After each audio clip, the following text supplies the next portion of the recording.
Hey, do you teach yoga? Have you ever trained to lead yoga classes, to be a yoga therapist? Have you ever owned a yoga studio?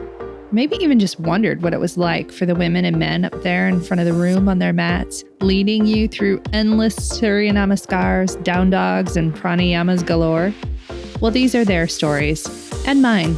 I'm Rebecca Sebastian, a 20-year yoga teacher, 10-year yoga therapist, yoga studio owner, and co-founder of a yoga-focused nonprofit. I've done a lot in the yoga world over the last 20 years. Pretty much everything except had a water cooler. You know, a place to share stories, talk about struggles, successes, and find other people who do the same thing that I do. Welcome to Working in Yoga, a podcast and substitute water cooler for yoga folks to connect and build community, to share our unique profession, our challenges, and our journeys with the world.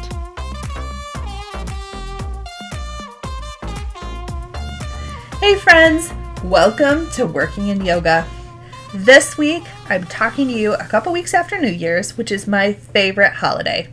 I love that at the start of a new calendar year, the whole world takes this big inhale and then a nice long exhale, and we do it together. It always makes me feel like we're more connected as a species in that moment, you know? And that forever will be comforting for me. Now, this is going to be a solo episode for me, and this is my 100th episode of Working in Yoga, which feels wild.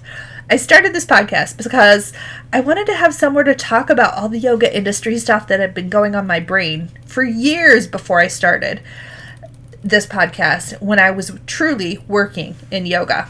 And also, honestly, I was lonely. I wanted more people to talk to about yoga and yoga industry related stuff, to geek out, to rant, and to find people who were as into the industry of yoga as I was, so that we could get together and push each other's brains a bit. And the factor of loneliness in this industry, I think, is something that we should talk about more. We often don't have direct coworkers, and we rarely have ways of interacting with each other in real time. A well-placed Facebook group is usually the best we've got. But that, my friends, was 100 episodes ago. So that you all know a little bit more about me, I'm going to tell you about what's happened since I started this podcast. Since I started this podcast in 2021, I have kept a yoga studio open for 5.5 years. We opened 6 months before COVID came. Sometimes, just barely, we stayed open, and that's true, especially during the COVID days. But here we are, still in business, 5.5 years later. It's funny, another yoga studio that has a similar branding that mine does opened in my town in the past 9 months. And it was the first time that I realized that I had been in business long enough that I was the establishment. I was the studio that this other place was competing against and marketing against. And I have to be honest, it made me feel really weird. As a firmly placed anti-establishment woman, being the man or being the establishment is such a weird thing. Since I started this podcast, I have had probably 10,000 ideas of stuff that I could offer, or plan, or organize, or teach for the yoga industry space, and I've thought about quitting at least 100 times. I've also solo parented 2 children into their preteen and teen years. I have read a lot of books. Yoga books, business books, nonfiction books of all kinds, smutty romance novels, mystery books, and sci-fi books. But please, friends, don't ever send me your Oprah fiction books about people's hard lives that make you cry, because I don't love things that make me cry or terrify me. Life offers me enough of those things already. I have so many new friends that I have made since starting this podcast, and so many of them are from the yoga landscape. I have always felt like we were the best people, the most joyful, quirky, interesting, and so smart. And guess what? Hosting this podcast has proven me correct. Since I started in 2021, I have traveled to teach workshops on caring deeply for yourself in some form or some iteration 8 separate times. I have landed corporate yoga gigs in 4 mid-level companies and in 1 Fortune 100 company. I have had 3 different periods of time where my yoga therapy calendar was booked out 2 months ahead of time. I have taught at least 600 yoga classes. I've had to shut down a nonprofit organization that I couldn't sustain because of COVID, And that was the first time that I really had a taste of what it was like to fail on a large scale. I'm not a fan of that feeling. Nobody is. But honestly, I learned so much, and the experience of failing publicly in that way has made me much more fearless than I ever was before. Since I started this podcast, I ran the first yoga conference to come out the gate after those COVID shutdowns. We had some excellent teachers come and share yoga with a mid-sized community in Iowa in the United States. For those of you who don't know, in the Midwest, pre-COVID, we didn't have a lot in the way of yoga conferences. Most of the movers and shakers were, and still are for that matter, on either coast or in Colorado.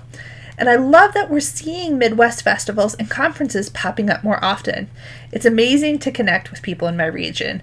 And honestly, a few of my very favorite friends have come from connections I made at Midwest festivals and conferences. Truly, some of these people I couldn't imagine my life without. And that is all thanks to yoga. Now, since I started this podcast, I have, and this is very on brand for me, questioned my life choices, made big changes in my personal life, and realized one of my very favorite things is talking to people, making friends, and hearing others share their stories.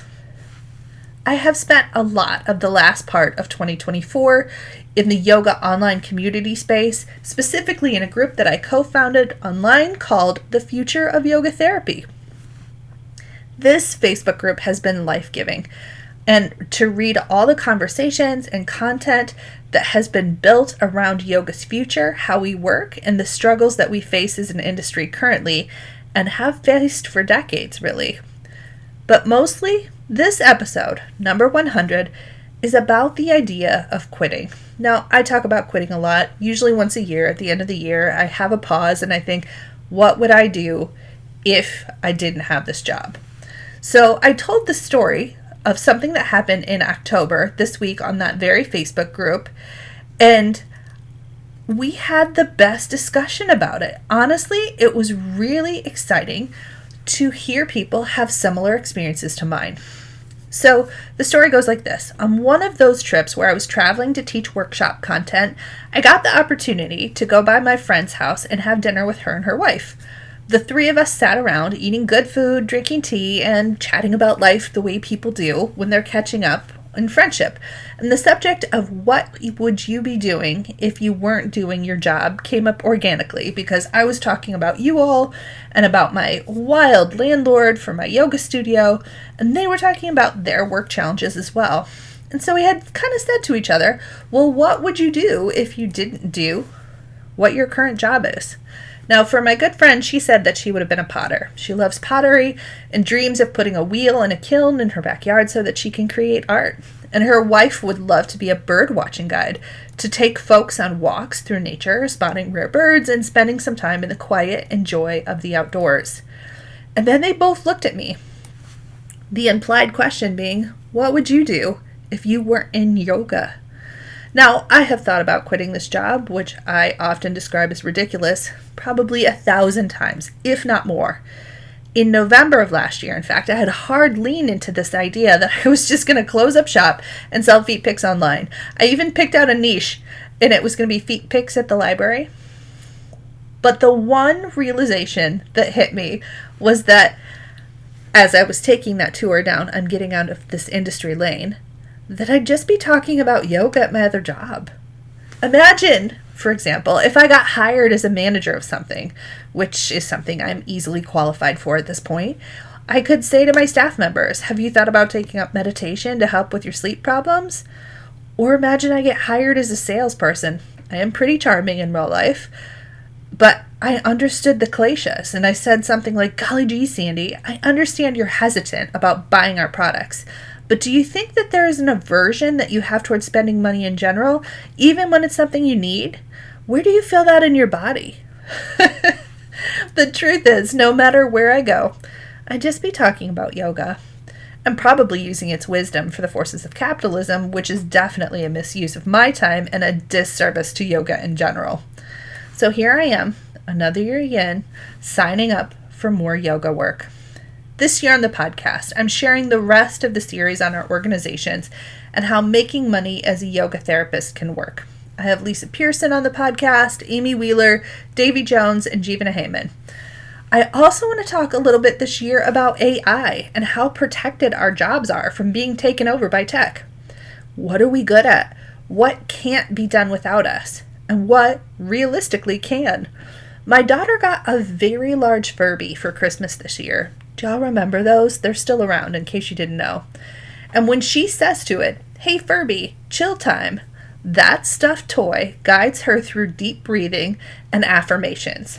And honestly, it's pretty good. That really got me thinking about how replaceable we are and what we can do to shift as work shifts entirely for everyone in the next 10 to 20 years. Later on this year, I plan to host some panels, discussions about larger topics, including amusing myself by hosting the Yoga Organization Hunger Games, where each week I pick organizations to square off against each other to prove their worth to our community. Thus far, we've been the participants in the arena, and I am switching that narrative. We're going to force the organizations to prove their worth or be banished from the island forever.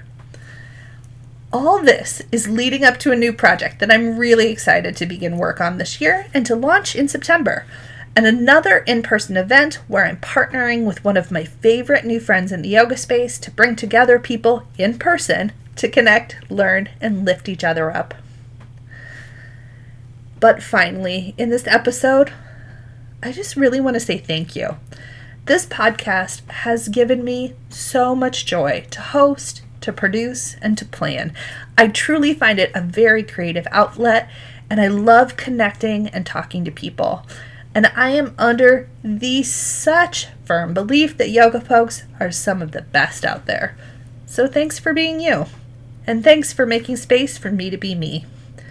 Next week, we'll talk about those yoga orgs, and I am going to meet you around the water cooler then. Thanks for listening, my friends. I'll catch you next time.